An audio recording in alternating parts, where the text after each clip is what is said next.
Hello friends, स्वागत है आपका आपके यूट्यूब चैनल जीएस ओनली में। हम हैं जीएस ओनली मतलब GS master.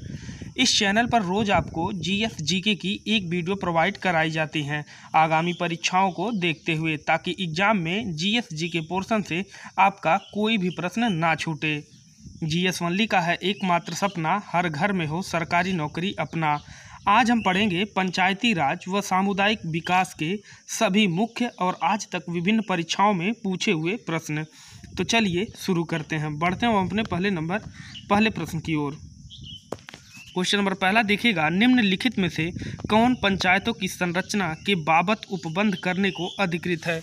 Most important question है, कई बार एग्जाम में पूछा है कि निम्नलिखित में से कौन पंचायतों की संरचना के बाबत उपबंध करने को अधिकृत है। ऑप्शन देखिएगा, राज्य का राज्यपाल, भारत की संसद, राज्य का विधानमंडल। तो जो इसका सही आंसर होगा वो होगा राज्य का विधानमंडल। ठीक, राज्य का विधानमंडल। बढ़ते हैं प्रश्न नंबर 2 की तरफ। पंचायत के चुनाव कराने हेतु निर्णय किसके द्वारा लिया जाता है। ये भी मोस्ट इंपॉर्टेंट क्वेश्चन है कि पंचायत के चुनाव कराने हेतु निर्णय किसके द्वारा लिया जाता है। ऑप्शन देखिए, केंद्र सरकार, राज्य सरकार, जिला न्यायाधीश, चुनाव आयोग। तो जो इसका सही आंसर होगा वो होगा राज्य सरकार। ठीक, इसका जो सही आंसर होगा वो होगा राज्य सरकार। पंचायतों को संविधान की 7वीं अनुसूची में राज्य सूची का विषय माना गया है।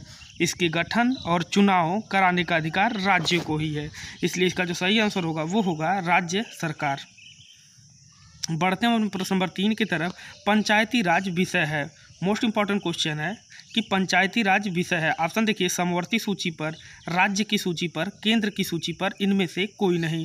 तो पंचायती राज विषय है राज्य की सूची पर। ठीक, और एक क्वेश्चन यहाँ से ये भी बन सकता है कि पंचायती राज सम्मिलित है, ये भी आपसे पूछ सकता है। पंचायती राज सम्मिलित है तो किसमें सम्मिलित है, राज्य की सूची में। ठीक, बढ़ते हुए प्रश्न नंबर 4 की तरफ।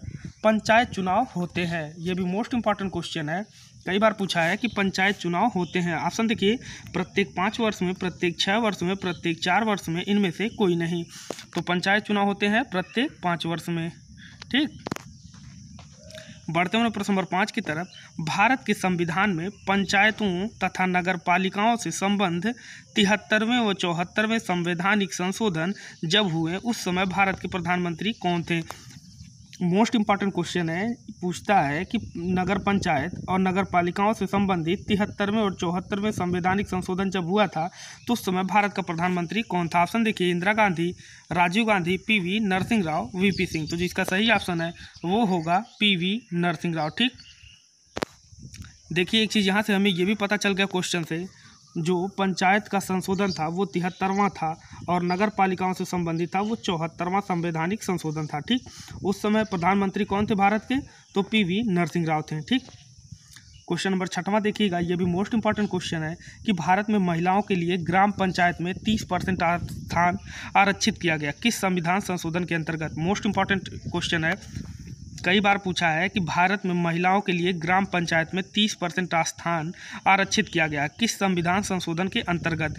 ऑप्शन देखिए, 70वें संशोधन के अंतर्गत, 71वें संशोधन के अंतर्गत, 73वें संशोधन के अंतर्गत, इनमें से कोई नहीं। तो जो इसका सही ऑप्शन होगा वो होगा 73वें संशोधन के अंतर्गत महिलाओं के लिए 30% स्थान आरक्षित किया गया है। ठीक, एक चीज़ यहाँ ये भी पूछ सकता है कि पंचायत चुनाव में महिलाओं के लिए कितने % सीट आरक्षित की गई है, तो क्या होगा उसका आंसर, 30% सीट महिलाओं के लिए आरक्षित की गई है। ठीक, बढ़ते हुए प्रश्न नंबर 7 की तरफ। पंचायत चुनाव में अनुसूचित जातियों के लिए पदों का आरक्षण किस राज्य में लागू नहीं है।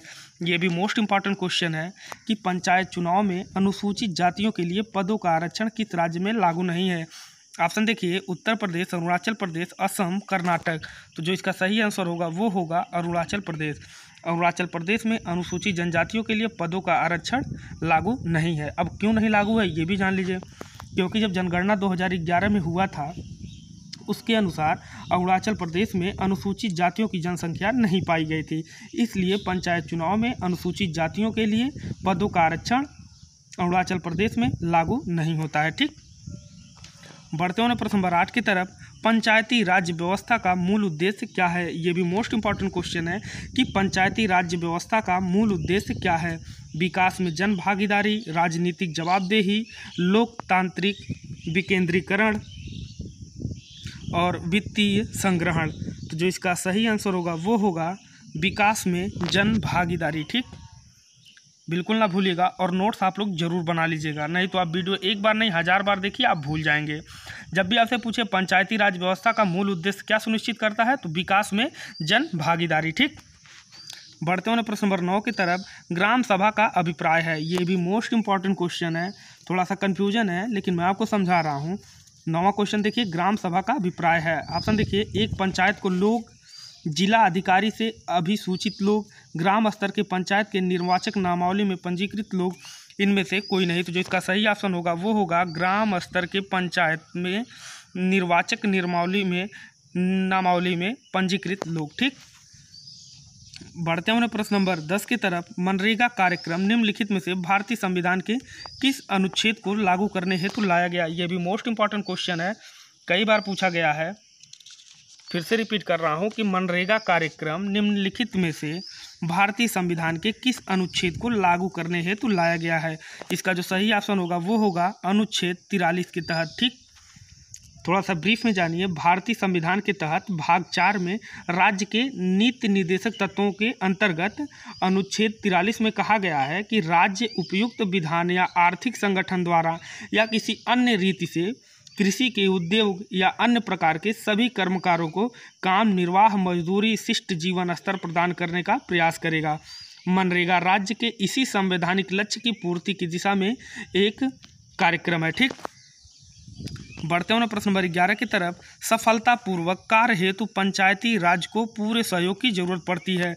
मोस्ट इंपॉर्टेंट क्वेश्चन है कि सफलतापूर्वक कार्य हेतु पंचायती राज को पूरे सहयोग की जरूरत पड़ती है। ऑप्शन देखिए, स्थानीय जनता की, नौकरशाही की, राजनेताओं की, इनमें से कोई नहीं।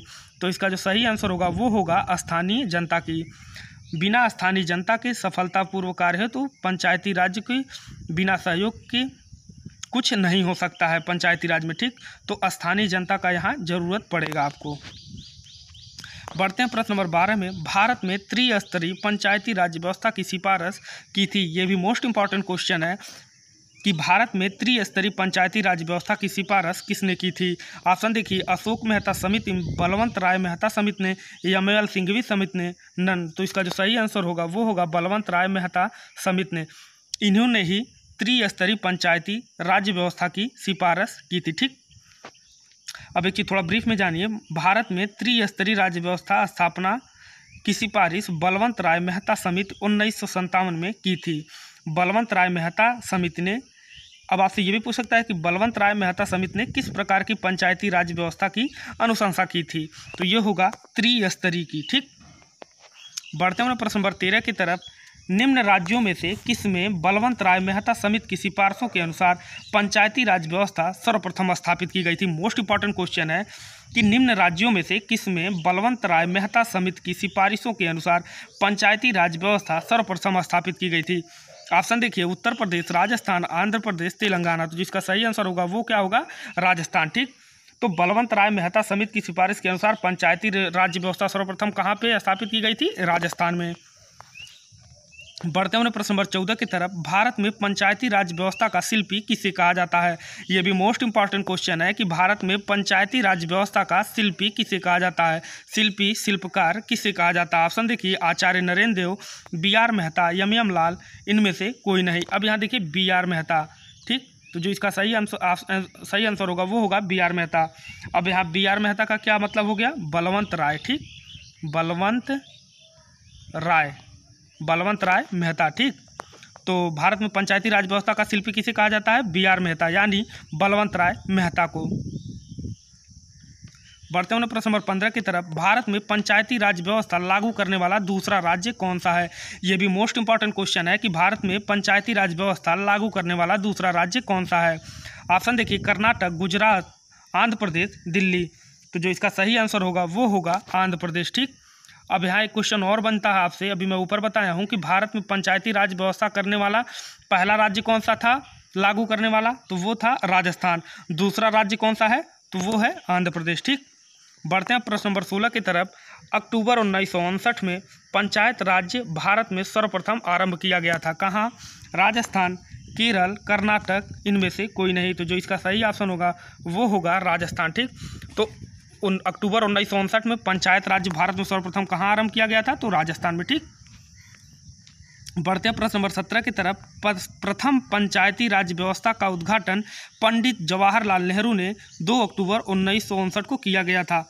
ये भी मोस्ट इम्पॉर्टेंट क्वेश्चन है कि प्रथम पंचायती राज व्यवस्था का उद्घाटन पंडित जवाहरलाल नेहरू द्वारा 2 अक्टूबर 1959 को किया गया था। कहाँ किया गया था? ऑप्शन देखिए, साबरमती, नागौर, ब्रिगदा, सीकर में। कहाँ? तो ये था ऑप्शन में नागौर। ये आपका सही आंसर हो। तो नागौर में ही यहाँ देखिएगा आप लोग, प्रथम पंचायती राज व्यवस्था का उद्घाटन पंडित जवाहरलाल नेहरू ने 2 अक्टूबर 1959 को नागौर में किया था। ठीक, बढ़ते हैं प्रश्न नंबर 18 की तरफ। भारत में पंचायती राज प्रणाली का शुभारंभ कब हुआ था? यह भी मोस्ट इंपॉर्टेंट क्वेश्चन है। ऑप्शन देखिए, 5 जुलाई 1957 को फैजाबाद उत्तर प्रदेश में, 2 अक्टूबर 1959 को नागौर राजस्थान में, 14 नवंबर 1950 को भोपाल मध्य प्रदेश में। तो भारत में पंचायती राज प्रणाली का शुभारंभ सबसे पहले कहाँ हुआ था? वो हुआ था नागौर राजस्थान में। कब हुआ था? 2 अक्टूबर 1959 को। ठीक, 2 अक्टूबर 1959 को भारत में पंचायती राज प्रणाली का शुभारंभ हुआ था। ठीक, 2 अक्टूबर 1959 को। बढ़ते हैं प्रश्न नंबर 19 की तरफ। अशोक मेहता समिति ने पंचायती राज के लिए किस प्रतिमान की संस्तुति की थी? ये भी मोस्ट इंपॉर्टेंट क्वेश्चन है कि अशोक मेहता समिति ने पंचायती राज के लिए किस प्रतिमान की संस्तुति की थी? ऑप्शन देखिए, एक स्तरीय, द्विस्तरीय, त्रिस्तरीय, इनमें से कोई नहीं। तो जो इसका सही ऑप्शन होगा वो होगा द्विस्तरीय। ठीक, तो अशोक मेहता समिति ने पंचायती राज के किस लिए प्रतिमान की संस्तुति की थी? तो द्विस्तरीय। तीन स्तरीय किसने दी थी? त्रिस्तरीय। तो त्रिस्तरीय आपका किसने दिया था? ये भी देखिए मोस्ट इंपॉर्टेंट क्वेश्चन है। अभी मैंने आपको बताया है कि त्रिस्तरीय किसने दिया था? तो BR मेहता ने, बलवंत राय मेहता ने। द्विस्तरीय किसने दिया था? अशोक मेहता ने। ठीक, बढ़ते हमने प्रश्न नंबर 20 की तरफ। भारतीय संविधान की 11वीं अनुसूची में पंचायतें के लिए कुल कितने विषय? प्रश्न नंबर 20 देखिएगा आप लोग। भारतीय संविधान की 11वीं अनुसूची में पंचायतों के लिए कुल कितने विषय निर्धारित हैं? मैंने आपको ऑप्शन दे दिया है, इसका आंसर आप लोग कमेंट बॉक्स में देंगे। अगर आप लोग कल कमेंट बॉक्स में नहीं देते हैं तो मैं इसका आंसर अगली वीडियो में कल ज़रूर बताऊंगा। अगर आपको वीडियो थोड़ा सा भी अच्छा लगा हो तो चैनल को लाइक, शेयर और सब्सक्राइब जरूर करिएगा। मिलते हैं कल फिर एक नए वीडियो के साथ। छोटा चैनल समझ के इग्नोर बिल्कुल ना करिएगा। जो स्टडी मटेरियल आपको यहाँ प्रोवाइड कराया जाएगा वो आपको कहीं नहीं मिलेगा।